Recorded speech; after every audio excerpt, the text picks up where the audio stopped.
the people of Gibraltar a very happy National Day on Thursday. We now come to the Leader of the Opposition. The first of 6 questions. Keir Starmer. Thank you, Mr Speaker. Yesterday I spoke to a mum who lives in London. She's got a 4-year-old daughter who had a very high temperature yesterday morning. She phoned 111 and was told to get a test. She tried to book and was told the nearest was Romford. That was 9 o'clock in the morning. She explored that, but there were no tests there. She was then told Haywards Heath, halfway to Brighton. On exploration, no tests there. By lunchtime, this mum was told the nearest place was Telford or Inverness. A slot became available in Lee Valley in the afternoon, one slot, but unfortunately that was being offered across the country, including to people in Manchester, and it was impossible to book. 9 o'clock last night, she was told the nearest centre was Swansea. This is frankly ridiculous. Who does the Prime Minister think is responsible for this?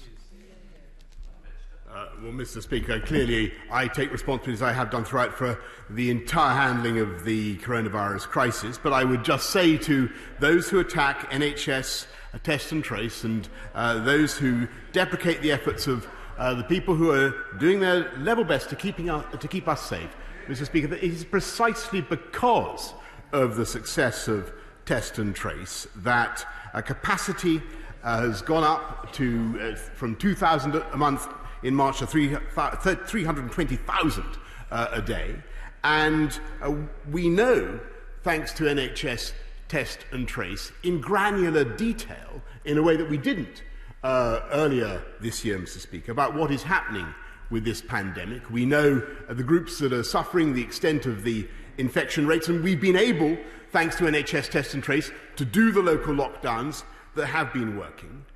We also know that, alas, some people have not been following the guidance in the way that they should, and therefore we are seeing a rise in infections. And that's why today we are taking decisive steps, Mr Speaker, to intensify our social distancing measures, the rule of 6 that will be familiar to the country, in order that we can keep our economy going, that we can keep our schools open and keep this virus under control. And I hope that he will support those measures and indeed, Mr Speaker, support NHS test and trace. Keir Starmer. Mr Speaker, I'll hear the measures later on, but we will, in principle, support them, as I've supported all the measures the Prime Minister has introduced, as he well knows it's the right thing to do, and I've asked people to follow government advice on every opportunity. Mr Speaker, nobody's attacking here. The Prime Minister needs to know how anxious hundreds of families are. In the last few weeks, they've been sent all over the country or told there are no tests. It can't be brushed off. On the 21st of this year, the Health Secretary said anybody who needs a test can get a test. It's the most important thing that you can do to stop the spread of this virus. This is a very serious issue. And the government line on this seems to be changing all the time. Yesterday, the Director of NHS Test and Trace said, "Can I offer my apologies to anyone who can't get a test? It's a laboratory processing problem." This morning, the Health Secretary changed tack and appeared to blame the public. I note that he made a statement yesterday and faced questions and didn't say anything about the excuse that he puts forward this morning that emerged overnight. So who's right? The Director of Test and Trace, this is a laboratory problem, or the Health Secretary, it's the public's fault?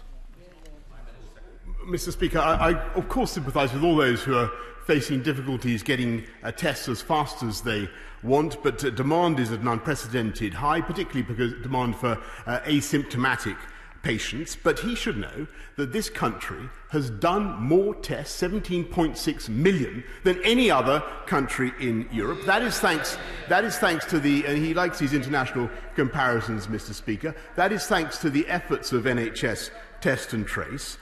They are, in my view, doing an absolutely heroic job in spite of the difficulties that they face. They've massively raised their output and testing, and they will be up to testing 500,000 tests a day by the end of October. This is an organisation that is working heroically to contain the spread of this disease, and it requires the public to trust this organisation and to participate, Mr Speaker. Yesterday, the Right Honourable Gentleman said it was on the verge of collapse. I think those were ill-chosen words. I think he now regrets those words. I think he should reflect and he should take them back. Starmer. Mr. Speaker, hundreds of families are trying to get a test in the last week and they can't get one. I do acknowledge the number of tests overall, but this is basic stuff. People who've got COVID symptoms are very anxious about themselves, their children, their families, and what to do. It means they can't go to work, they can't send their children to school. It matters. And if they can't get tests, the Prime Minister needs to take responsibility, and not just about the future or something else, but address this problem. And I want to take it further, because it's not just that people are being told to go hundreds of miles. Somebody contacted me yesterday and said this: my wife has a temperature, and they said we needed to isolate and get a test done. I've been trying to book a test. This is yesterday, Prime Minister. And the site says no capacity. Then I tried for a home test kit, and they're telling me that there are no kits available at present. This is the state today, yesterday. Yesterday there were no tests available in London, the same the day before. Prime Minister, what is happening? Well, Mr. Speaker, I note that he won't take back his criticism and his attack on NHS test and trace. I know that I regret that. I gave him the opportunity, Mr. Speaker, to withdraw his verdict that it was on the verge of collapse. It is not. They're doing a heroic job. They're testing hundreds of thousands of people. And yes, Mr. Speaker, we will do more. And the world we want to move to as fast as possible is a world in which everybody can take enabling tests at the beginning of the day, an antigen test to identify whether or not we have the virus or not, like a pregnancy test, within 15 minutes or so that we know whether we're able to live our lives as normally as possible. That's the vision that the Health Secretary and others have been sketching out over the last few days. That's where we intend to get to. In the meantime, NHS Test and Trace is doing a heroic job, and today I can tell him that most people get an in-person test result within 24 hours, and the median journey is actually under 10 miles if you have to take a journey to get one. Mr. Speaker, we all want Test, Trace and Isolate to succeed, and I've offered my support before, but the Prime Minister is ignoring a problem. If people are being told to go hundreds of miles, something is wrong. It's got a lot worse in the last week or two. Everybody in this House knows it because they've all had constituents telling them it. And the Prime Minister talks about capacity. The latest government figures were updated last night. They show that, on average, 75,000 tests are not being used every day. If there's 75,000 that are not being used, why yesterday were people being told to go hundreds of miles for a test? Why yesterday were people being told there's no capacity? Mr. Speaker, their issue at the moment is that there has been a massive increase in the number of people who need or want tests, and particularly people who don't have symptoms. And we need, and I hope he agrees, we need to prioritise people such as NHS frontline staff, our care workers, who urgently need those tests. And as we massively increase the number of tests, it is those groups who are getting priority. And I can just tell him that actually he's wrong in what he says about the failure of NHS Test and Trace. Let me tell him that of those contacts that supply details, 80% are reached, and 320,000 people have been persuaded to self-isolate and to stop the spread of the disease. That is the British people ignoring his attempt to undermine confidence in Test and Trace, ignoring his attempt to undermine confidence, and working together to get this disease defeated. Keir Starmer. Mr. Speaker, I'm listening carefully to what the Prime Minister says. What's undermining confidence is families being told to go hundreds of miles and they can't get a test. That's undermining confidence. I just want it fixed. We don't need to have an argument. What's the problem? Accept there's a problem, tell us what the solution is, and we'll all muck in and try to make it better and tell our constituents. I've been listening. Is he saying there are too many people coming forward for tests? It's a capacity problem or not? People are trying to do the right thing. They want to go back to work. We want children back in schools. The Prime Minister is encouraging that, quite right too. We understand that. We support that. The government side of the bargain was to deliver an effective test, trace and isolate scheme. But 2 weeks into September, there's a glaring hole. Can the Prime Minister tell us, when did he first know about this particular problem of having to go hundreds of miles, or that tests were not going to be available? It's last week it's arisen. When did he first know that that was a problem?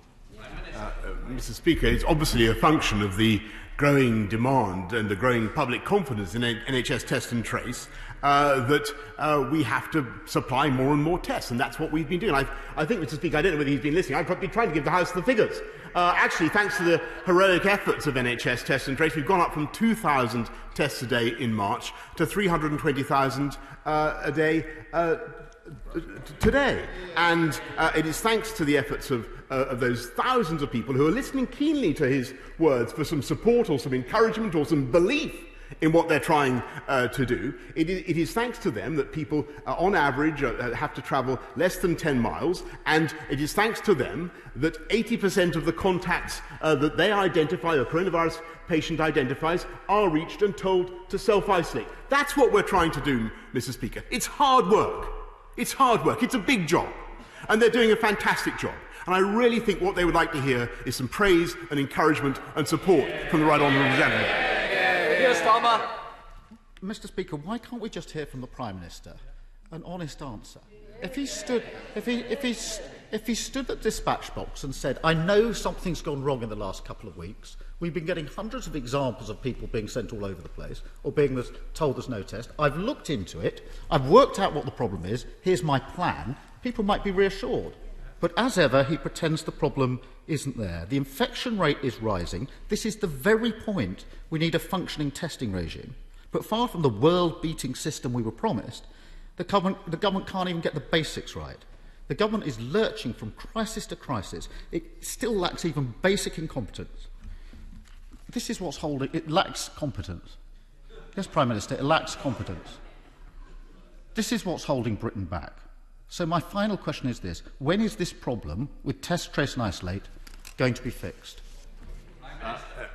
Mr. Speaker, I think he was on the money when he said that this government lacked incompetence. And if I can just say to him that we are working flat out to address all the issues confronting us today, including trying to get the infection rate down. And we are getting on, Mr. Speaker, with taking the tough decisions, making the tough calls that will take this country forward. When it came to saying schools were safe, he was silent because he didn't want to offend his union bosses. And when left-wing anarchists, Mr. Speaker, tried to destroy the freedom of the press, he was silent because for some reason he didn't want to offend crusty left-wing anarchists. And when it comes, by the way, to sticking up for our UK internal market, Mr. Speaker, and for delivering on the will of the British people, one of the most important issues facing us today, he is totally silent on this bill that obsesses the rest of his backbenchers. He's totally silent. Great ox, once again, has stood